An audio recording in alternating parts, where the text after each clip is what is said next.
Oi, gente, bom dia, boa tarde, boa noite, né? Tudo bem?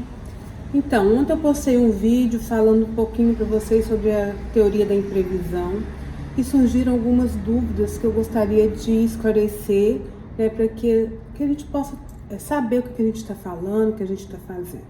As pessoas me perguntaram se a teoria da imprevisão ela pode ser aplicada a qualquer tipo de contrato.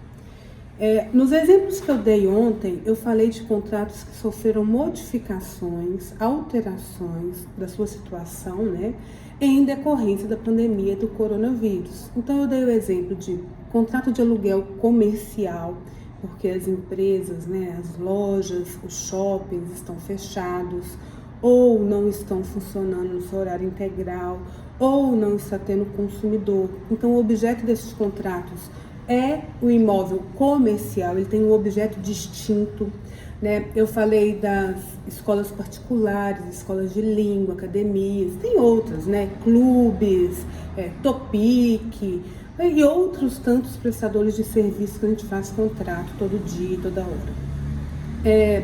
As dúvidas que surgiram pontuais foram em relação ao aluguel residencial. Por que não se aplicaria a teoria da imprevisão no caso dos aluguéis residenciais? Primeiro que o objeto do aluguel residencial é a moradia. E a campanha Fique em Casa, né, impossibilita de eu questionar a utilização do imóvel para o fim que ele foi destinado, que no caso é a moradia, que as pessoas estão ficando em casa. Então, como é que eu vou questionar o abatimento de preço alegando que por causa da pandemia o contrato sofreu alteração se eu estou utilizando o imóvel como eu contratei? No caso da moradia, né? De ficar em casa, a gente está ficando em casa mais do que nunca, não é verdade? Então, se você precisa de renegociar o seu aluguel residencial, conversa com o proprietário do imóvel, mas alegando ou uma dificuldade financeira momentânea em decorrência da pandemia ou redução do seu salário. Tem outras formas, né, outros argumentos que você pode negociar, para você negociar que seja por um período este aluguel residencial, ok? Outra questão, prestação de casa, prestação de carro. Olha, também é direito do consumidor, aí você pode discutir as cláusulas, os valores de prestação com base no artigo 4º, artigo 6º, inciso 5 do Código de Defesa do Consumidor. Porque como que a gente vai aplicar a teoria da imprevisão, né? Neste caso, se o objeto já foi cumprido, a financeira já te passou o dinheiro para você comprar a sua casa, já está morando na casa, ou está construindo, ou já está utilizando o carro, então você está pagando as prestações decorrentes daquele empréstimo, daquele financiamento que você fez antes. Volto a repetir, houve uma diminuição na sua renda em decorrência desta pandemia? Você pode sim discutir os valores das mensalidades, mas não com base na teoria da imprevisão. Você pode até argumentar a teoria da imprevisão, mas seria mais relacionado ao Código de Defesa do Consumidor, né, que se tornou muito pesado a prestação para aquele consumidor em decorrência de toda a situação econômica que nós estamos vivendo. Outra pergunta que foi lançada para mim foi em relação aos planos de saúde. Quem lançou essa pergunta foi até minha mãe, me questionando se poderia negociar os planos de saúde. Também entra na questão do direito do consumidor, porque quando você contrata o plano de saúde, o serviço está à sua disposição. Mas eu não estou usando, é igual seguro, a gente usa quando precisa. O plano de saúde é um seguro que você usa quando você precisa.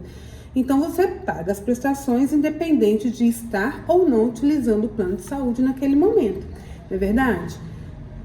Mas se você ficar doente, se você precisar de ser socorrida pelo plano de saúde, né, mesmo com essa epidemia, né, com a paralisação do serviço, você vai ter o direito de utilizar o seu plano de saúde. Então, é muito questionável a gente utilizar essa teoria da imprevisão para estes casos de prestações continuadas, mas que a contraprestação não foi prestada, tá? Então, quando eu falei de utilização, né, de conhecer um pouco a teoria da imprevisão, são exatamente nos contratos que sofreram algum tipo de problema decorrente da pandemia, algum tipo de alteração decorrente da pandemia, né? Contratos de aluguéis comerciais, escolas, academias, clubes, né? Recreativos, escolas de informática, de inglês e N outros tipos de contratos que a gente efetivamente não está tendo a prestação contratada. Posso até estar recebendo uma outra prestação por parte da instituição, porém não foi o que eu contratei e por isso esta alteração se deu em razão da pandemia que nós estamos vivendo. Tá certo, pessoal? Então eu queria só esclarecer essas questões com vocês, né? Pesquisem, joguem na internet teoria da imprevisão, dê uma lidinha, é muito interessante a gente conhecer. Tá certo?